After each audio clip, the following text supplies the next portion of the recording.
Hello everyone, welcome back to our YouTube channel जिसका नाम है परीक्षिता एकेडमी। और आज हम बात करने वाले हैं भारत के वायसराय के बारे में, जो हमारा इस सीरीज़ का 12वां लेक्चर है। हम आपको बताना चाहेंगे कि इसके पहले के लेक्चर्स में हमने बंगाल के गवर्नर जनरल, भारत के गवर्नर जनरल और भारत के वायसराय की हम बात कर रहे हैं। और इस क्रम में ये हमारा 12वां लेक्चर है, जिसके तहत आज हम बात करने वाले हैं Lord Chelmsford, Lord reading, Lord Irwin और लॉर्ड वेलिंगटन के बारे में। आपको बताना चाहेंगे कि यह जो पार्ट है हमारा मॉडर्न हिस्ट्री से रिलेटेड है, अर्थात आधुनिक भारत के इतिहास के अंतर्गत आता है और अपने आप में काफ़ी इंपॉर्टेंट क्वेश्चन है। आप सारे कॉम्पिटिटिव एग्जाम के अगर पेपर देखेंगे तो इस टॉपिक से भी क्वेश्चंस जो होते हैं जनरली पूछे जाते हैं कि पर्टिकुलर घटना जो है किस गवर्नर जनरल या वायसराय के कालखंड में हुई थी। इसलिए हम इस टॉपिक को काफ़ी विस्तार से कवर कर रहे हैं। आगे बढ़ने से पहले आपसे कहना चाहेंगे दोस्तों कि अगर आप हमारे इस यूट्यूब चैनल पर नए हैं तो आज ही हमारे चैनल को सब्सक्राइब करें। अगर आपको हमारा कंटेंट पसंद आता है तो हमारे वीडियो को लाइक और शेयर ज़रूर करें। तो बिल्कुल हम इसी क्रम में आगे बात करते हैं। हमने आपको बताया था कि किस प्रकार से 1757 के बाद भारत में अंग्रेज़ों का जो प्रशासनिक ढांचा क्लियर हुआ और उन्होंने बागडोर संभाली, तो बंगाल में गवर्नर जनरल की नियुक्ति हुई। इसी क्रम में मद्रास और बॉम्बे में भी नियुक्ति की गई। लेकिन जब 1773 का रेगुलेटिंग एक्ट आया तो उसके तहत जो है बंगाल के गवर्नर को बंगाल का गवर्नर जनरल पद नाम दिया गया और बॉम्बे और मद्रास प्रेसिडेंसी को इसके अधीन कर दिया, अर्थात यही जो है सबसे बड़ा हेड हो गया। उसके तहत जो नियुक्त हुए बंगाल के पहले गवर्नर जो थे वॉरेन हेस्टिंग्स थे। इसी क्रम में हमने इनकी सारी जो चर्चा है प्रीवियस लेक्चर्स में हमारी की है। ये लोग बनते रहे और 1833 का समय आया लॉर्ड विलियम बेंटिक के टाइम पर, जब बंगाल के गवर्नर जनरल को संपूर्ण भारत का गवर्नर जनरल का पद नाम दिया गया। उस क्रम में भारत के पहले गवर्नर जनरल कौन थे? लॉर्ड विलियम बेंटिक थे। इनके बारे में भी हमने बात करी, बैक टू बैक हमने इन सब के बारे में चर्चा की है।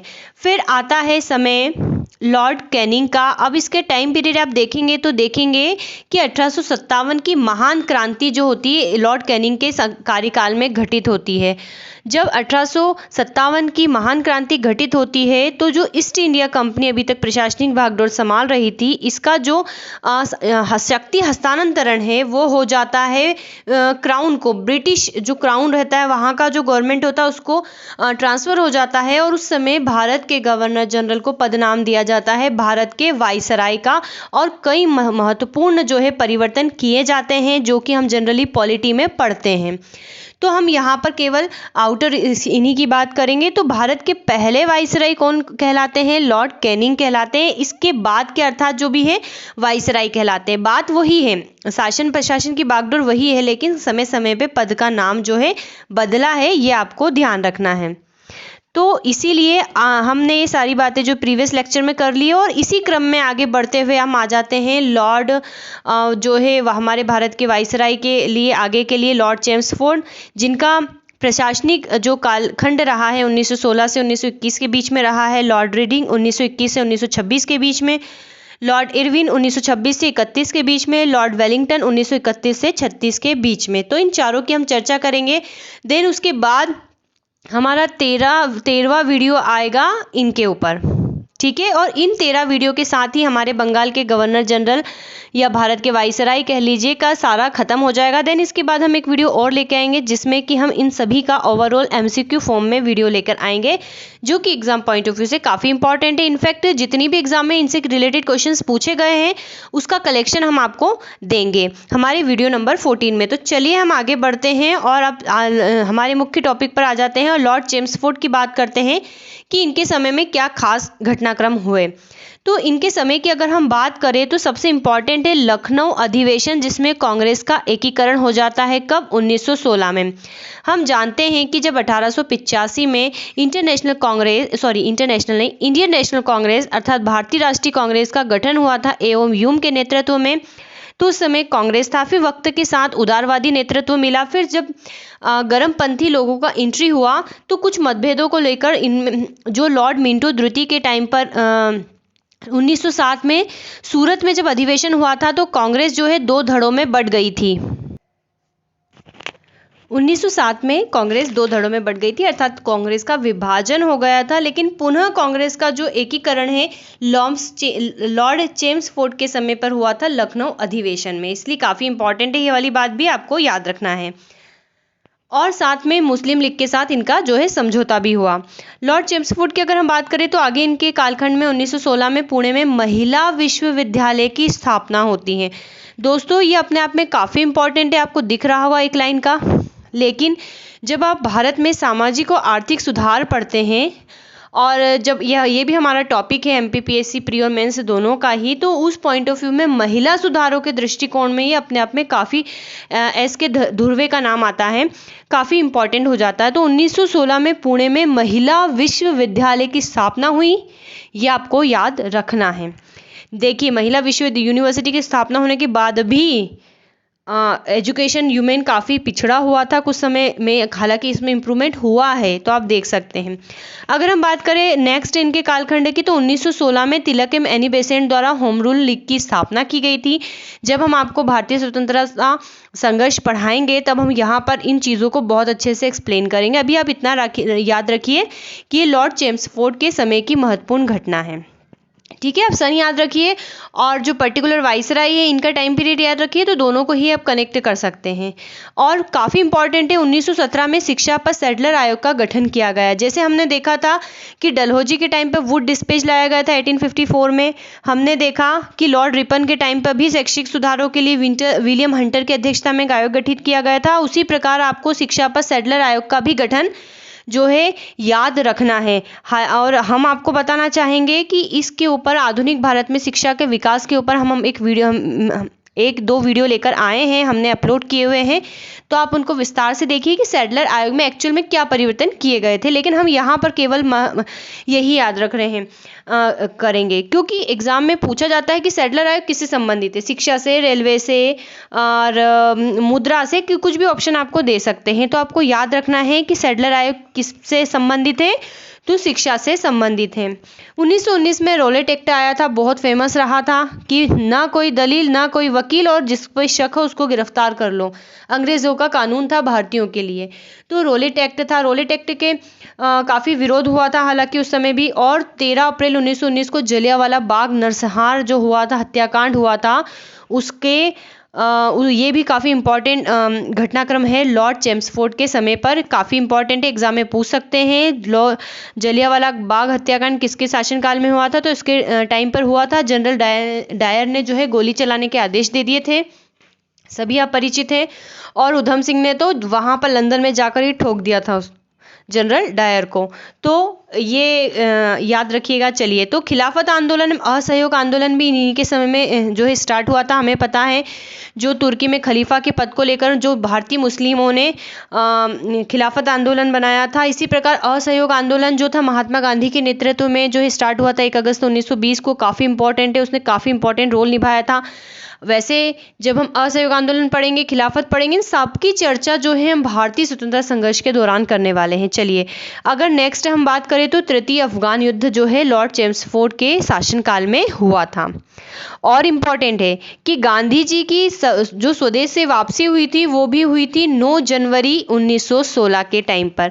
तो जो कि लॉर्ड चेम्सफोर्ड के टाइम की महत्वपूर्ण घटना है। 9 जनवरी 1916 को महात्मा गांधी भारत आए थे, इसलिए 9 जनवरी को हम मनाते हैं प्रवासी भारतीय दिवस। क्यों? क्योंकि महात्मा गांधी जो है दक्षिण अफ्रीका से भारत लौटे थे। साबरमती आश्रम की स्थापना भी जो है 1916 में की गई थी।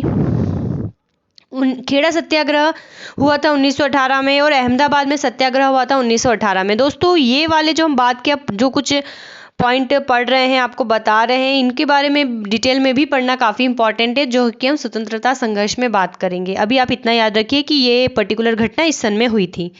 चलिए, मॉन्टेग्यू घोषणा हुई थी 1917 में, और भारत शासन अधिनियम पारित किया गया था 1919 में। 1 अगस्त 1920 को बाल गंगाधर तिलक की मृत्यु हो गई थी, जिस दिन असहयोग आंदोलन का गठन हुआ था। और एसपी सिन्हा को बिहार के गवर्नर के पद पर नियुक्ति की गई थी, गवर्नर बनने वाले प्रथम भारतीय थे। तो लॉर्ड चेम्सफोर्ड के शासनकाल की इन महत्वपूर्ण घटनाओं को आपको रखना है याद। चलिए, अब फटाफट हम बात करते हैं नेक्स्ट वाइसराय की, तो लॉर्ड रीडिंग की हम बात करते हैं। 1921 से 1926 के बीच में इनका जो है शासन काल रहा है यदि हम कहें। हम बात करते हैं 1921 की मोपला विद्रोह की।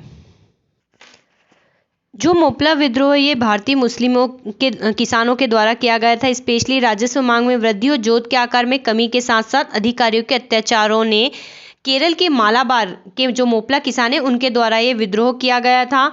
और ये विद्रोह जो है 2 चरणों में हुआ था। एक चरण में हुआ था 1836 से 1854 के आसपास और एक हुआ था 1921 के आसपास।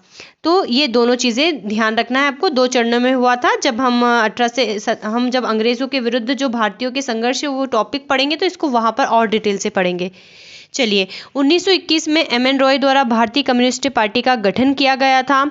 और इनके शासनकाल की महत्वपूर्ण घटना है प्रिंस ऑफ वेल्स का भारत आगमन। तो प्रिंस ऑफ वेल्स जो है नवंबर 1921 में भारत की यात्राएं की थी और इस दिन पूरे भारत में हड़ताल का आयोजन किया गया था। जब हमें पता है कि 1 अगस्त 1920 को असहयोग आंदोलन स्टार्ट हुआ था, उसी के क्रम में 5 फरवरी 1922 को चोरा चोरी कांड की घटना हो गई थी। कहाँ पर? उत्तर प्रदेश के गोरखपुर जिले में।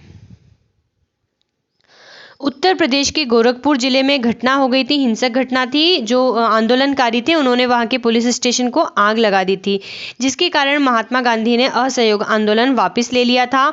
और 2022-21 में ही जो है इसके 100 वर्ष पूर्ण हुए इस घटना के। तो इसके ऊपर हमारे MPPSC ने क्वेश्चन भी पूछा था कि किसने हाल ही में किस घटना ने अपने अभी 100 वर्ष पूर्ण किए हैं। तो ये उस समय ऑप्शन था। और उत्तर प्रदेश में तो काफ़ी प्रोग्राम हुए थे इस दिन को लेकर। आप करंट अफेयर से बने रहे होंगे तो आपको पता होगा।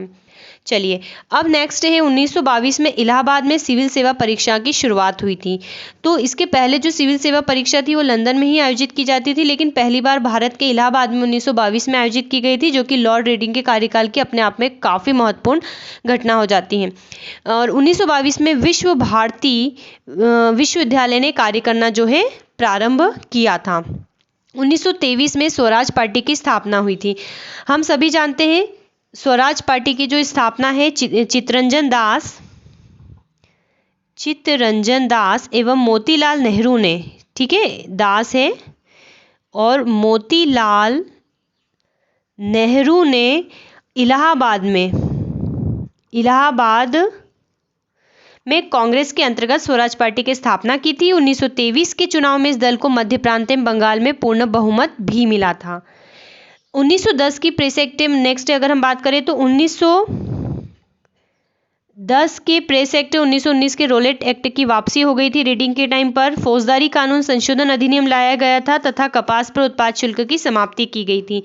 इसके अलावा हम बात करें तो मुल्तान, अमृतसर, दिल्ली, अलीगढ़ एवं कोलकाता में भीषण सांप्रदायिक दंगे भी हुए थे।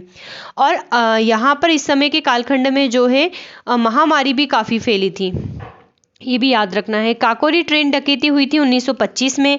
अकाली आंदोलन एवं गुरुद्वारा एक्ट लाया गया था और दिल्ली एवं नागपुर में विश्वविद्यालयों की स्थापना हुई थी। तो लॉर्ड रीडिंग के कार्य की महत्वपूर्ण घटनाएं हैं। चलिए, अब हम बात करते हैं लॉर्ड इरविन की। तो लॉर्ड इरविन का जो टाइम पीरियड रहा है वाइसराय के रूप में वो है 1926 से 1931 के बीच में। 3 फरवरी 1928 इनके काल की अगर हम महत्वपूर्ण घटनाएं देखें तो ये 28 है। तो 3 फरवरी 1928 ईस्वी को साइमन कमीशन जो है बम्बई पहुंचा था और लाला लाजपत राय की मृत्यु के बदले में भारतीय चरमपंथियों द्वारा दिल्ली के असेंबली हॉल में 1929 में जो है बम फेंका गया था। तो ये भी हमें याद रखना है। आगे की बात करें तो 1929 में लाहौर जेल में जो जतिन दास थे 13 जुलाई 1929 को भूख हड़ताल के शुरुआत की थी और भूख हड़ताल के 64वें दिन जो है 1929 में उनकी मृत्यु हो गई थी। और भूख हड़ताल का कारण भारतीय और अंग्रेज कैदियों के बीच भेदभाव का जो है कारण था। तो यहाँ भी एक इम्पॉर्टेंट घटना थी कि जतिन दास की जो है मृत्यु हो गई थी। अगर हम आगे बात करें तो 1929 में ही जो कांग्रेस के लाहौर अधिवेशन में पूर्ण स्वराज्य का लक्ष्य निर्धारित किया था। इस समय मोतीलाल नेहरू थे अध्यक्ष और 26 जनवरी 1950 को, माफ कीजिएगा, इस समय जो कांग्रेस के अध्यक्ष थे वो जवाहरलाल नेहरू थे। ठीक है, पूर्ण स्वराज्य का जब लक्ष्य पारित हुआ था, कितने एग्जाम में पूछा जा चुका है, तो जवाहरलाल नेहरू जो है इस समय यहाँ इसके INC के मुख्य अध्यक्ष थे, जो मोतीलाल नेहरू 1928 में कांग्रेस के अध्यक्ष थे। और इन्होंने 26 जनवरी 1950 को जो है भारतीय तिरंगा, जो भी उस समय तत्कालीन परिस्थितियों में निर्मित किया गया था, लहराया था और अपना पहला स्वतंत्रता दिवस मनाया था। ठीक है, अपना स्वतंत्रता दिवस जो है मनाने की घोषणा की थी। अब आगे बढ़े तो इनके काल की एक महत्वपूर्ण घटना सविनय अवज्ञा आंदोलन का प्रारंभ भी हमें पता है। सविनय अवज्ञा आंदोलन का प्रारंभ जो है गांधी जी ने दांडी मार्च यात्रा से प्रारंभ किया था, नमक कानून का उल्लंघन करके। तो इसको भी हम काफ़ी अच्छे डिटेल में पढ़ने वाले हैं। जब हम सविनय अवज्ञा आंदोलन का पालन करेंगे, इसका अर्थ ही होता है कानून का पालन नहीं करना। आगे के क्रम में देखिए, लॉर्ड इरविन के टाइम पर तो 12 नवंबर 1930 को लंदन में प्रथम गोलमेज सम्मेलन हुआ था। इस सम्मेलन में जो है कांग्रेस ने भाग नहीं लिया था। ठीक है, इस सम्मेलन में कांग्रेस ने भाग नहीं लिया था। अगर हम बात करते हैं आगे की, तो 4 मार्च 1931 को गांधी इरविन समझौता हुआ था। गांधी और इरविन के बीच में समझौता हुआ था, जिसके तहत सविनय अवज्ञा आंदोलन को जो है स्थगित कर दिया गया था। 1928 में ही नेहरू रिपोर्ट आई थी। ये भी हम जब पॉलिटी में पढ़ेंगे या हम हिस्ट्री में ही जब इन आंदोलन के बारे में पढ़ेंगे, तो वहाँ पर हम काफ़ी डिटेल से इनको पढ़ने वाले हैं। देसी रियासतों के संबंध में हॉट-डॉग बटलर समिति की नियुक्ति की गई थी। ये एक्चुअल में, इसको थोड़ा सा सिस्टमेटिक लिख देते हैं, ये एक्चुअल में हार्टोग है, हार्टोग बटलर समिति। ठीक है, तो पूछा जा सकता है कि हार्टोग बटलर समिति किससे संबंधित है, तो ये देसी रियासतों के संबंध में है। तो ये आपको याद रखना है, लॉर्ड इरविन के टाइम की महत्वपूर्ण घटना है हार्टोग बटलर समिति। फिर आगे के घटनाक्रम में लाहौर की सहायक पुलिस अधीक्षक सैंडर्स की हत्या, दिल्ली विधानसभा के कक्ष में बम विस्फोट, लाहौर षड्यंत्र केस, लंबे उपवास के कारण कारागार में जतिन दास की मृत्यु, दिल्ली ट्रेन में बम विस्फोट की घटना जो है इनके टाइम की महत्वपूर्ण घटना रही है। हालांकि कुछ पॉइंट का हम आगे डिस्कशन कर चुके हैं। चलिए, अब नेक्स्ट पर हम आ जाते हैं लॉर्ड वेलिंगटन के ऊपर, जिनके वाइसराय के रूप में जो शासन अवधि रही है 1931 से 36 के बीच में रही है। इनके समय की महत्वपूर्ण घटना है द्वितीय और तृतीय गोलमेज सम्मेलन का आयोजन। तो इसके समय जो लंदन में 7 सितंबर से 1 दिसंबर तक द्वितीय गोलमेज सम्मेलन का आयोजन किया गया था। द्वितीय गोलमेज सम्मेलन का आयोजन किया गया था। इस सम्मेलन में कांग्रेस ने भाग लिया था, मतलब द्वितीय सम्मेलन में कांग्रेस ने भाग लिया था। जो प्रथम हुआ था इरविन के टाइम पर, उसमें भाग नहीं लिया था। दूसरे गोलमेज सम्मेलन की असफलता के बाद गांधी जी ने क्या करा था, 3 जनवरी 1932 को दोबारा सविनय अवज्ञा आंदोलन प्रारंभ किया था। उनकी कुछ शर्तें थी जिसके कारण उन्होंने इसको वापस किया था। अब इनके शासनकाल में एक महत्वपूर्ण और जो है घटना है वो है सांप्रदायिक पंचाट। 16 अगस्त 1932 में रैमजे मैकडोनाल्ड ने बहुत ही विवादास्पद रहा था सांप्रदायिक पंचायत की घोषणा की थी। इसमें क्या था ऐसा स्पेशल, तो इनके अनुसार दलितों को हिंदुओं से अलग मानकर उन्हें अलग प्रतिनिधित्व देने को कहा गया, जिस प्रकार से 1909 में मार्ले मिंटो सुधार में मुसलमान को दिया गया था। तो इससे देश के विभाजित होने की और संभावनाएं थी, इसलिए गांधी जी ने इसका विरोध किया था, क्योंकि दलित वर्गों के लिए अलग निर्वाचन मंडल का प्रावधान किया गया था। और इसे हटाने के लिए आमरण उपवास जो है आरंभ किए थे गांधी जी ने, और अंत में एक समझौता किया था जिसे प्राय पूना समझौता कहते थे, किया गया था। इसमें दलित वर्गों के लिए साधारण वर्गों में ही सीटों का आरक्षण किया गया था। पूना समझौता 24 सितंबर 1932 को हुआ था। आगे के घटनाक्रम में हम बात करें तो 17 नवंबर से 24 दिसंबर 1932 तक लंदन में तृतीय गोलमेज सम्मेलन का आयोजन किया गया था। कांग्रेस ने इसमें भाग नहीं लिया था। कांग्रेस ने केवल जो है द्वितीय सम्मेलन में ही भाग लिया था। 1934 में बिहार में भयंकर भूकंप आया था और भारत शासन अधिनियम काफ़ी इंपॉर्टेंट है, भारतीय संविधान में इसका काफ़ी रोल रहा है। ये पास किया गया था कब, किसके शासनकाल में, तो लॉर्ड वेलिंगटन के टाइम में। अगर आपको लॉर्ड वेलिंगटन का टाइम याद है तो आप जो है बहुत ही इजीली इस क्वेश्चन का आंसर दे पाएंगे। लॉर्ड वेलिंगटन ने कांग्रेस के मुंबई अधिवेशन 1915 में हिस्सा लिया था। इस अधिवेशन के अध्यक्ष जो है सर सत्येंद्र प्रसाद सिन्हा थे। ठीक है, ये है सर सत्येंद्र प्रसाद सिन्हा थे। 1936 में अखिल भारतीय किसान सभा की स्थापना की गई थी और 1935 में बर्मा भारत से पृथक कर दिया गया था लॉर्ड वेलिंगटन के टाइम पीरियड में। चलिए दोस्तों, तो आज हमने बात करी है 4 वाइसराय की, चेम्सफोर्ड, रीडिंग, इरविन और वेलिंगटन। और अब आगे हमारे 3 वाइसराय और बच रहे हैं, लिनलिथगो, वेवेल और माउंटबेटन, जिनकी हम जो है नेक्स्ट वीडियो में चर्चा करेंगे। आई होप हमारी ये सीरीज़ आपको पसंद आएगी, हमारा वीडियो आपको पसंद आएगा। तो आज ही हमारे चैनल को सब्सक्राइब करें, हमारे वीडियो को लाइक शेयर ज़रूर करें। Thanks for watching and have a nice day.